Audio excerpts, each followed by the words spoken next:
Hi everyone, welcome to another episode of Raw and Rare Podcast. This podcast is dedicated to promote the endeavors of raw and rare individuals or groups in the field of music, arts, literature, culture, and education from all genres and platforms who have in one way or another created impact in their respective communities.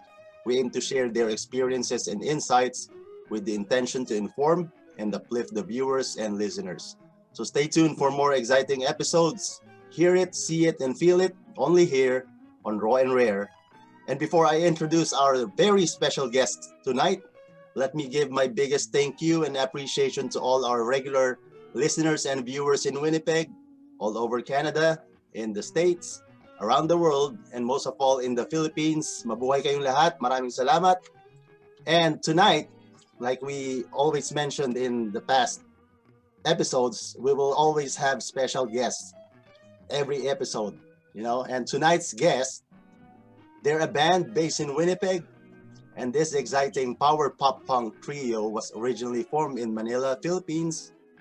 These young, energetic, and performance-driven individuals and numerically named act consists of three talented brothers, Roman Maceda on vocals and guitars, the twins, Rico Maceda on bass and vocals, and Roque Maceda on drums.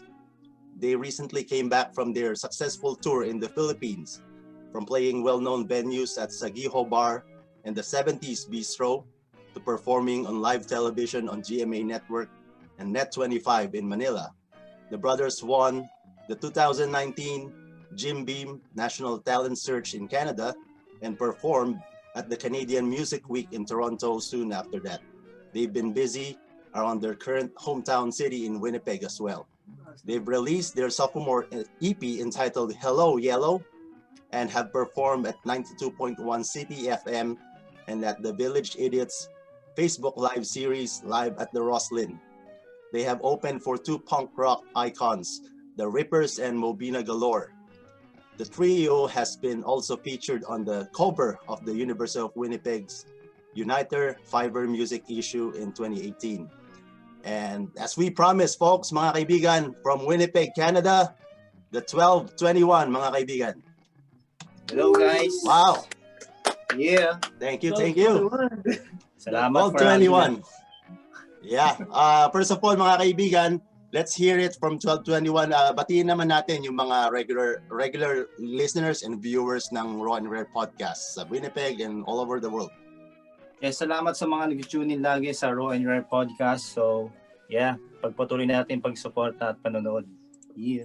Wow. That's we have here Rico, Roman, and Roque here. So meet the boys. Okay, they're the 1221. Hello. So yeah, and like we always do on our episodes, we always like, for example, if we have a guest band, then we ask them to share their experiences, and let's talk about how you started as a band. We all know now here in Winnipeg, mga kaibigan, kung taga Winnipeg, Canada po kayo, hindi pwedeng hindi ninyo kilala ang The Boys, the 1221. Wow. Right? Kasi ako, personally, yung unang experience ko, in 2011, dumating kami ng Canada, and then the first Manitoba Filipino Street Festival was held at Garden City, around in that area. And then I brought the family there. Okay, let's watch some music here sa stage. Yeah, may napanood tayo mga performances, and then nakakita ako ng mga young boys pa sila noon way back. And then they were performing like so live, energetic, the crowd is playing along with them. I noticed, these guys, they have the energy and potential, and then lately, you try to notch it up a bit, like nag-record sila ng album in the following years. They had the first album, they had the second album, and currently they're working on their third album, and that's coming out soon, right? So we'll talk about all those stuff. But right now, yun nga, big thanks sa inyo. Maraming salamat at nag-guest kayo dito sa isang special episode natin, And let's get all the viewers and listeners to know more about 1221. Starting from either of the three, you know, when did you start as a band? Siguro nag-start kami nung 1970s. Sinasabi ko na nga ba eh. Like, siguro around mid-2000 siya. No? Around 2005. 2005. Like in the Philippines, sa bahay na ng sa kami nagtitig sa grandparents namin. Like old drum set from our uncle. Then si dad kasi nagbaband siya before. Yep. So 90s, so sa kanya kami na-implement siyang acoustic guitar doon. Then doon nag-start. Una hobby lang eh. Parang, sige, like may drum set, let's play, ganyan. May guitar, let's learn some few songs. Then after that, parang naging weekly jamming session nandun sa bahay. Then doon na nag-start in Manila. Was that just the three of you the whole time jamming? Yeah. Simula pala yung umpisa. Kami tatlo na talaga. Then si Dad yung parang namin mentor talaga, like ituturo, ito yung chords niya, ito yung palo ng drums mo, ganun, like much like kami tatlo, pero most of the time si Dad kasama namin talaga. So wow. So now hindi niyo may tatanong mga kaibigan, no, their dad, this boy's dad, he's been a performer, you know, even before they formed the 1221. So yung sabi mo nga, yung pag-mentor ni dad sa inyo has been a big a huge influence, di ba? Yung musician ni dad. And mga kaibigan, for your information din, no, FYI, these young boys here, the 1221, you know, they do all their production stuff and everything, you know, like when I see you way back in 2011, and then I saw, where did this boys came from, you know, like, and then I was I was eyeballing you, and then do they have like a manager, or you know, ang gagaling nila eh. And then nakita ko kayo na rin yung nagbaba ng gamit ninyo, no? May mga roadie technicians ba tong mga to, and then isinakay dun sa van, right? Then oh wow, okay, talagang ano to, di ba? Sabi ko, so hindi sila yung, kasi usually dito sa, hindi lang sa Winnipeg or in other places din, makikita natin usually ang mga banda tutugtog lang kung may mga gamit, like we'll just bring our light stuff, you know, mga guitars, but then like with 1221, they bring all their stuff, you know, from speakers, amplifiers, drum kits, you know, so like they can play anywhere they wanted if they're ready, right? So these guys are always ready, you know. And then yun nga, no? Yeah. And then mga kaibigan, let's ask Roman here. You're the eldest, right? Sa brothers. Yes, it's me. Wow. Kala ko si Rico eh. Yeah, sa pagbabanda, ano, before we move on dun sa iba pang segment ng show natin, meron ka bang tawagin na natin, dahil ikaw yung panganay, meron ka bang superiority complex, kung tama bang tawagin, pagdating sa paggawa ng music sa inyo? Ikaw bang nasusunod lagi? Like usually naman pag nagsusunod kaming kanta, mostly sa akin nag-start like words and basic structure ng song. Then after that, papanig ko kay Twins, parang Twins, ito yung new song, ganyan. Pero usually sa akin nag-start, then after na marinig, then sila na mag-i-input. Then hanggang sa mabuo yung song. Wala naman yung parang, dapat ako yung mali yan. Hindi naman ako ganun. Like, okay naman kami sa ideas. Like, sa akin na nag-start siguro yung basic structure ng songs, then team effort na lang. Yeah. And for your information mga kaibigan, these guys here, maririnig natin mamaya yung songs, or ang ilan sa kanilang mga songs, or actually you can go to their page. They have a band page as well sa Facebook. They have a YouTube channel as well, right? Instagram and all those social media accounts. But before that, you know, gusto kong balikan yung, so nung nabuo kayo as band in 2005 before moving to Winnipeg, Canada, you've been playing gigs there na as you know, a startup band in 2005. 2005, like talagang mostly more on family gathering, like party. So parang yun nga. Pero yung at the time nag-start na kami ng first gig namin siguro, saan ba yun? Sa dating office ni Mami, back in BPI sa Makati. Parang may office party sila. tumugtog kami doon. Siguro yun yung First official gig first natin. yun, no? Yeah. Yan tinugtog namin din yung two songs lang kami. Yeah. Like, Nakaupo pa ako nun. Naku, Nabibigatan pa ako sa ang bass funny line doon bassy siya. Di ba yung bass ang haba, di ba? Yeah. Kasi hindi ko ang liit pa niya. So, Matangkad ang bass nakaupo siya, line. nag-bass siya, laki. So, nakaupo pa siya sa upuan. So, yun yung pinaka like start. Then, anong kanta yun? Twist and Shout yun, yung The Wow. Beatles. Dadon. Tsaka Dadon yun. Oh, And Oh, Black okay. Ideas. Oh, yeah. Grabe yun. So, yun yung two songs lang kami doon. Then, Mhm. yun. Sa Yun mas, yung parang- ano na, no? Yeah, yung na-engage na kayo sa mga upbeat songs, you know, kasi like we all know, mga kaibigan, you know, sabi nga natin, napaka-energetic every time na mapapanood ninyo ang the 1221 live performance, you know, hindi pwedeng hindi ka mapa-headbang, mapatalon, no? Although pag nanonood ako, hindi na ako tumatalon-talon kasi baka pagkamalan ako, sino ba 'to? Tanda na nito. Hume-headbang na lang ako dun sa tabi. Yan. But you know guys, so proud of you, and then you know, we have lots more to talk about your music, no? But then eto, gusto ko lang balikan, no, nung nag-perform na kayo as a band before moving to Canada. And then was there any notion, you know, may something playing in your head na someday we'll make it big out there? Mayroong ganun bang conscious na pinaplano ang inyong mga kaisipan, or just ano lang, just play and enjoy? Like dati, syempre like, siguro I think most artists naman minsan dumaan sa isip nila yung parang, sana one day. Pero yung time niya, isip na yung parang hobby lang. Yeah. Like jump lang, for fun lang talaga. Okay. Pero yung after namin mag-move dito, syempre nagkaroon ng opportunity, mas may access kami sa more instrument and more like gigs. Parang doon namin naisip na, parang pwede pala itong maging career. Parang, so yeah. Wow. All right. So and then they moved into Winnipeg, Canada in 2011, and then Or in 2008. or in 2008. Yeah, sorry. So but then you didn't start right away, right? And then in 2011, that's when you started gigging na around Winnipeg, you know. Yeah. We Simula would, yung nag-join kami sa Battle of the Bands. Oh yeah, Battle of the 2010 Bands. yun 11. 2011. That's Oh, 2011. oh, okay. Was this 1221 na rin ang name ng band? 1221. Yeah, 1220. Okay. Siguro So, yung official talagang as 1221 kami that year. oh.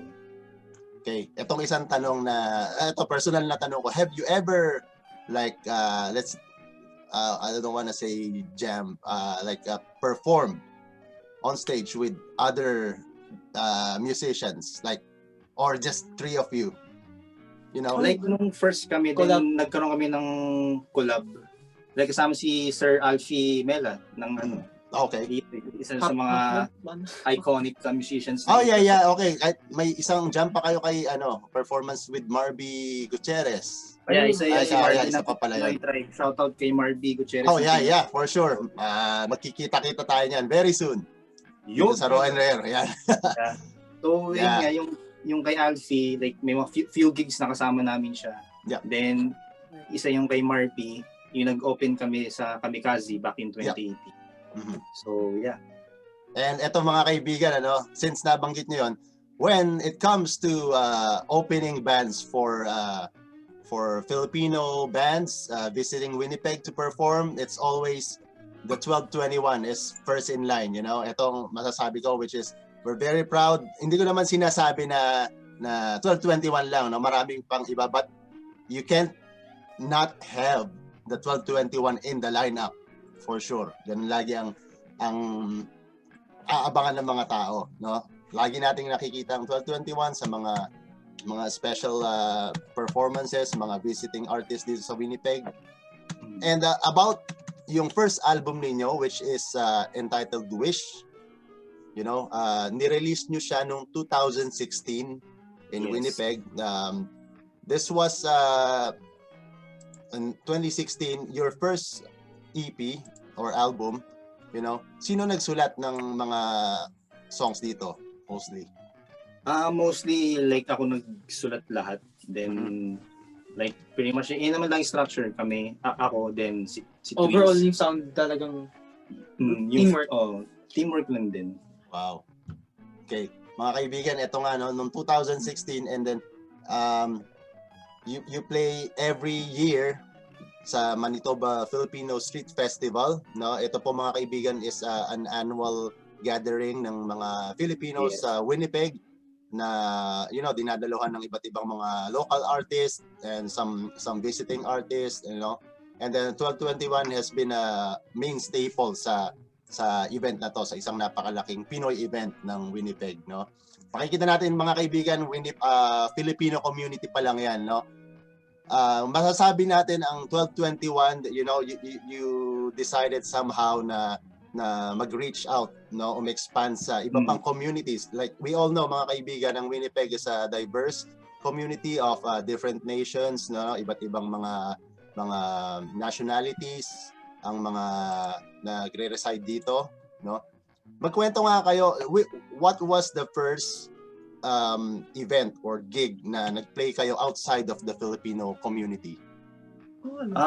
Like yung after namin i-record yung first EP namin, like nga pala shoutout kay Maui Zamora na nag-record ng EP na yun. Okay. From CKJS sa radio station siya nag-record dun. Yeah. Then yung pinaka first gig namin outside Pinoy community sa Pyramid. Sa Pyramid.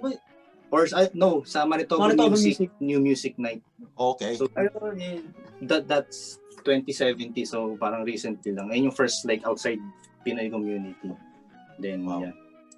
Yeah, and that was and then since then nagtuloy-tuloy na, no? Nag-establish ng connections sa outside of the Filipino community. And then what are your thoughts on this? Like we're a Filipino Canadian band, and then now we have access sa we sabi nga nila yung breakthrough na gawa nyo na, no? Na hindi na lang kayo doon sa isang small community, no? But you expanded sa iba pang communities. And then we could see mga kaibigan recently ang 1221, they've been playing shows with other bands. Mapag-uusapan natin yan mamaya. Ano yung right at that moment, yung first time na naka-breakthrough kayo, ano yung feeling nyo? Like sobrang nagulat kami, gano'n sila ka-appreciative na kahit na sabihin natin Asian kami, Pinoy kami, din kasabihin namin more Canadian. Yep. So like siguro hindi nila na-expect na may ganung music pala coming from the Pinoy music scene. Yep. So nagugulat kami na sobrang appreciative nila. Then like doon kami nag-start, parang mas naka-appreciate nila yung original namin. So then doon na nag-double yung dami ng songs namin when in writing. So, wow. Yeah, makikita nga natin mga kaibigan, no, even like dito sa Winnipeg, and then minsan nga parang years back siguro, before pa yung pandemic na to, no, parang meron tayong pagkikita sa isang street festival, no, na nabanggit nyo na like, is that every year you tend to make it a point na every year we have to go back to the Philippines and perform for our Pinoy crowd there, the Pinoy fans ng band? Paano to? Yeah. Like nung first, like yung unang uwi namin, I think di man unang uwi, like yung second uwi namin the Philippines 2014, no? 2014, then gumawa lang kaming show doon, like for fun lang, like family and mga schoolmates ko back in high school, schoolmates sila. Yep. Then parang gusto na makita kung ano bang pagtanggap ng music namin there. Then nagulat kami na daming pumunta, parang uy guys, nagabanda na pala kayo, ganyan, good song, good music, parang nagulat kami. Wow. Then after that, after 2014, then syempre we had the chance na nakaka-uwi lagi. Then yun, doon na nag-start when we had connections sa Philippines, we had gigs there. Yeah. Yun nga, no, mga kaibigan, sabi nga natin they played those popular bars in the Metro Manila area, sa Giho Bar, the 70s Bistro, and then just recently they had shows live performance on GMA Network and Net 25, the broadcast stations in Manila. And then every time na umuwi kayo, and then eto lang a personal na observation ko, congratulations nga pala first of all dun sa you reached the 10,000 salamat. Yeah, sa Spotify, congrats mga tol, bihira yung ganyan, very rare yung mga ganyang opportunity, so keep it up. And then very proud of you. Ano yung ginagamit ninyong kumbaga sabihin niyo ng parang anong formula ninyo dito? Like, do you need to be active on social media as well? Aside from, being serious with your tasks, with your craft, Syempre lalo ngayon, like sa digital age, kung tawagin nga nila, dapat active kayo. Kasi like before, minsan either like personal mo ipopromote yung music mo. Then ngayon, like, ang dami ng access online. So you need to nasa media na lahat. You need to take advantage of that. So mas madali mo ma-reach yung audience mo. So dapat ganun ka rin ka-active talaga. Wow. Sino ang sa inyong tatlo, sino ang mahilig sa sa pagpo-post ng mga, sino ang naka-in charge? Si Roman. Band leader. Wow. Band leader. Ako lang naman yung nagpo-post ganun. Yeah. Kasi mahalaga yung merong, yun nga sabi nga natin, kung may vision ng isang group, and then there has to be one leader na mag-envision, na mag-make sure na yung vision ng group is, you're going the right way, right? And in this case, ikaw yung wow. That's good. Kasi ikaw yung panganay eh. Yan yung dilemma ng mga panganay, tol. Di ba? So that's why these two guys, Rico and Roque, they're happy because you took the duty. Right? So, headwork na sa kanya headwork. All right, good to hear, no? And then, mga kaibigan, etong isang napaka-remarkable na moment sa 12/21 in 2019. That was just last year. Yeah, last year. They won the Jim Beam National Talent Search in Canada, and then they, after winning that talent search, they went to perform at the Canadian Music Week in Toronto. But then, let's talk about the Winnipeg rounds of that Jim Beam talent search. Kasi ginanap sa Winnipeg yung parang finals dito sa city. Can you tell us some stories about that? Like before nung Indie Week, back in 2017, like meron din let's say competition ng local bands sa Pyramid Cabaret, like ang sikat din na venue here. Sumali kami, may nag-contact sa amin doon. Na if you guys wanna join our like Battle of the Bands, something nilang ganun. Sumali kami. So every week nag-a-advance kami. Then di mo namin na-expect na mananalo kami, like tugtog lang. So makasama lang. Then yung after ng announcement, kasama kami. Then that's the first time kaming nakalabas outside of Winnipeg in Canada. That's in Indie Week Toronto. Ang first time namin in Indie Week Toronto. That's in 2017. Then fast forward last year, yung Jim Beam, we saw an ad somewhere. Sinabi sa amin ni Mami, "Uy guys, sali kayo." Parang sabi namin, parang matindi yung labanan dito. Kasi like, either metal, funk, kami naman. Tsaka one day lang yun eh. Like that's only one night. So parang sige, try natin kung matanggap man yung application or what not. Tsaka yung napili rin tayo sa top 5. Nag-work din tayo nun eh. Dami nagpasa. Yeah, they chose 5 bands. Sa Ito pa 100 band? Hindi ko alam, like siguro around 50 bands yung nag-apply nun. In Winnipeg alone. Sa Winnipeg lang, Then we nag-send namin email. Parang you guys are top 5. Gulat kami. So doon pa lang parang feel namin winner na kami, top 5, makatugtog kami sa Park Theater. Kaya na kami doon. Okay lang kahit di na kami manalo as top winner, ganun. But it turned out na kayo ang nanalo, right? Ganun. Yeah, right. Like yung di na namin na-expect kasi after 5 bands, kami yung second act na tumugtog out of the 5 bands. So tapos na yung night, sila yung winner. Nakupo na kami sa likod eh. Chill na kami, parang after ito, win na tayo. Gana yan. Gabi na eh, late na eh. Pinapili ng iba yan. Pinapili na din yung inalaw sila. 12:21. Nagulat kami, kahit kami di kami tumatayo. Parang akala namin. Akala namin parang nagkamali lang. Then yung may isang kakalala kami doon na like local band yan din sa Winnipeg. Like, guys, you won. So tuwakbo kami sa stage. Wow. So parang kami surprise. So then after that, yun na. Yung nun sa parang prize nun, may spot na makatugtog sa Canadian Music Week in Toronto. Yeah. So, doon na nag-start yun. Wow. And then this is, and then yung Jim Beam National Talent Search na to, yun nga, yung elimination ng mga kaibigan from, you said, 50 or so bands na nagtumutugog, naglalaban-laban, and then it turned out 1221 ang nanalo, right? So we're so proud of you guys, ibang klase, no? Ang Jim Beam kahit sa Philippines meron din yatang something like, like Red Horse Music Laban, meron din sa Philippines. Mga kaibigan, parang ito yung equivalent ng music laban sa Pilipinas, no? Kung may music laban doon, tayo ay may Jim Beam. Parehas na liquor din naman yan, no? All right. And then that was the time they moved on to Toronto, to perform. This is an ibang ano naman to, mga kaibigan, ibang eksena naman to, no? Yung Canadian Music Week ay isa sa mga pinakamalaking festival, no, sa Canada, at ginanap siya sa Toronto in 2019. Yes. Tell us some stories about Canadian Music Week, mga tol. Alam ko ibang experience din to.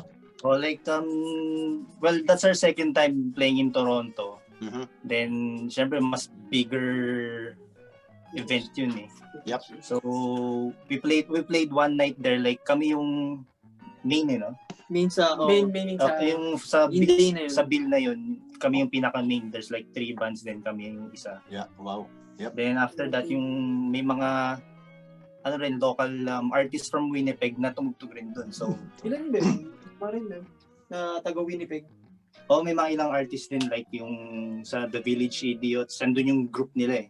Tapos yung may mga local band din, yung Moontan, I don't know if you guys heard Moontan, like sikat na band here sa Winnipeg na mga psychedelic rockers yun. Nandun sila, nanood din sila sa amin. So, ang cool lang lahat ng mga taga-Winnipeg artists nagsusuportahan. So, kumigig kami doon, nood sila. Then, so, may big na may isa, doon naman kami. So, nice. Yan an awesome experience din. And doon nga pa, tsaka may isa pa doon, like... Sa hotel tayo nun eh. Nasa hotel kami, Fairmont. Then, nilalakad lang kasi may like, may event parang taka nun. Then, sa elevator tayo. Sa elevator yung pababa. Then, napatingin ako sa taas. Sabi ko, parang familiar yung face Pag nakita namin si Dave Grohl, Foo Fighter. Nice. Hinabol nito eh. Pababa ng escalator na eh. So, nakatingin ako. Pa-contra kami. Kami lahat 5. Bilang siya sa taas. Sabi ko, tingin ko. Sabi ko, Mami, si Dave Grohl. Nagtakbo kami pababa. Bakit naman kami escalator? Hinabol namin. So, kasama niyo si Mami noon. Iniwan niyo na si Mami. Diyan na kayo, Dave Grohl. Actually, nakakatawa doon, nangunguna pa si Mami. Bakit na escalator? Nagkat si Dave Grohl yung hinabol namin. Yeah, I think I saw that you have a snippet video, something na parang hinabol niyo siya to for autograph or something. Yeah. Ganun. Wow, Dave Grohl, no? And that's all in the Canadian Music Week, no? Yeah. Wow. Nagkaroon kasi sila ng parang press conference, di ba? Sa convention ba siya? Yeah, may parang version talk dun sa Canadian Music Week. Siyang guest speaker tsaka yung mom niya about their book. Okay, they have a book released. Nakita namin siya doon. So, yun, tinignan lang namin. Lumapit kami onte kahit na busy siya mag-autograph doon. Mm-hmm.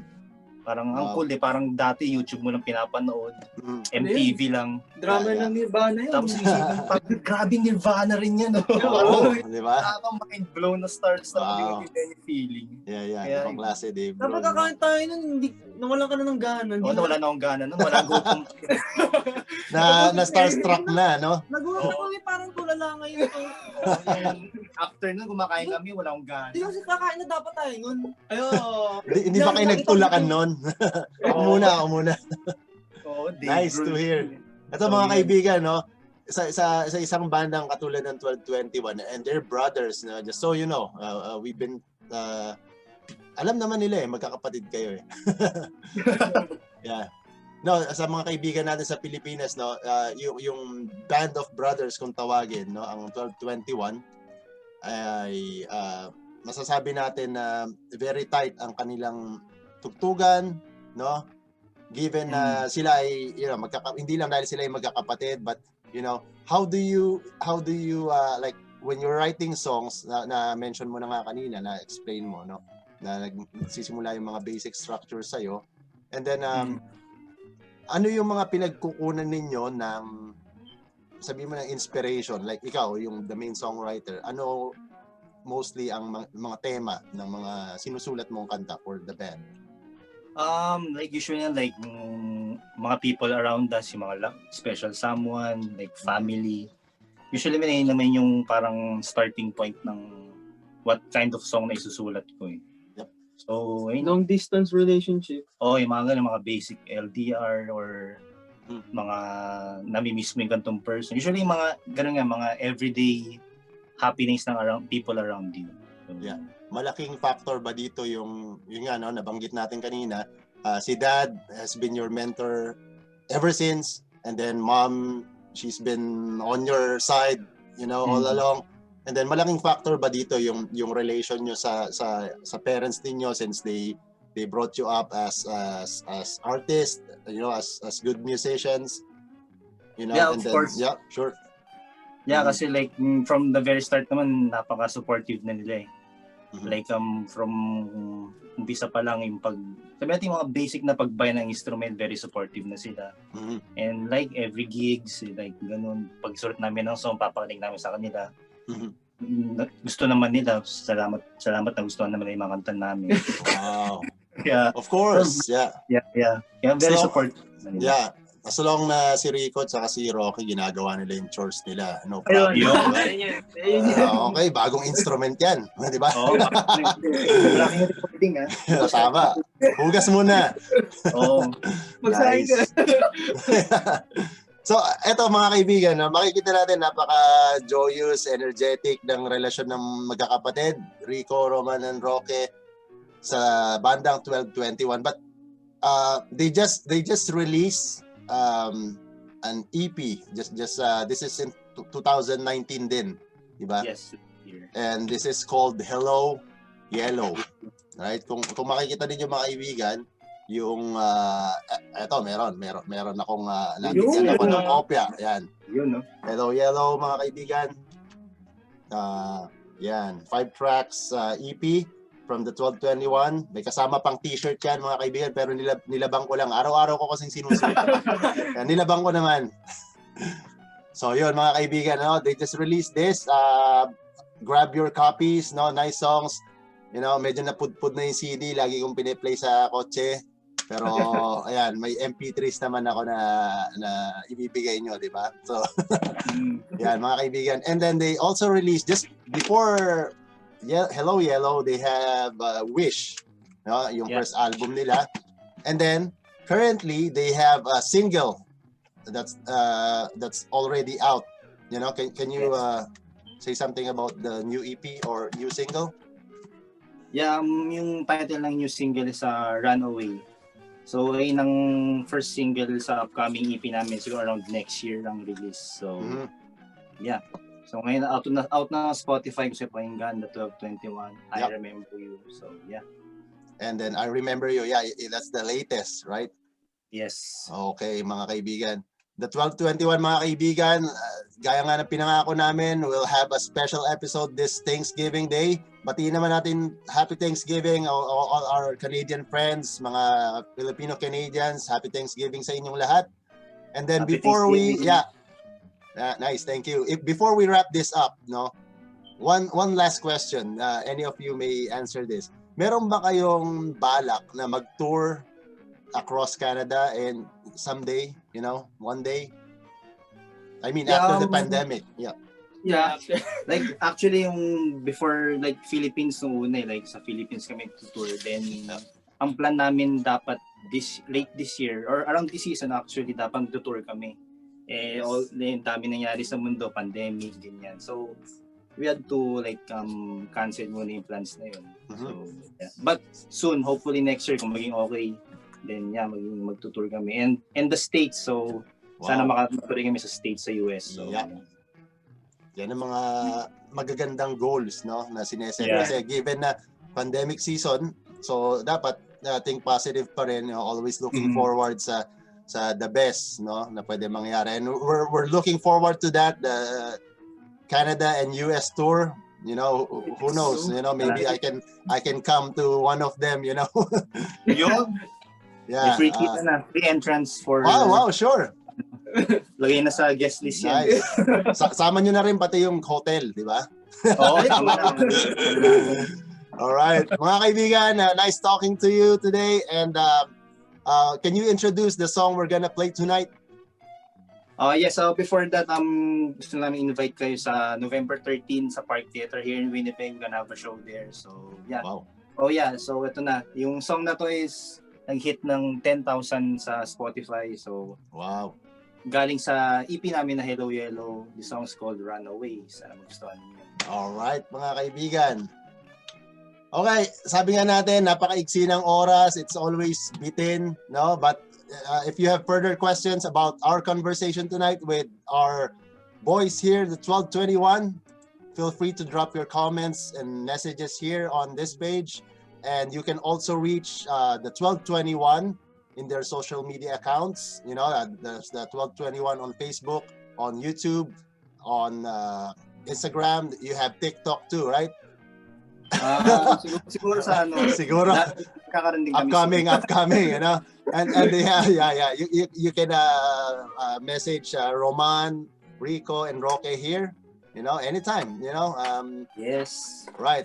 Once again, mga kaibigan, the 1221 from Winnipeg, Manitoba. We'll see you all soon on the next episode of Raw and Rare Podcast. Mabuhay tayong lahat. Meanwhile, here's Runaway from the 1221.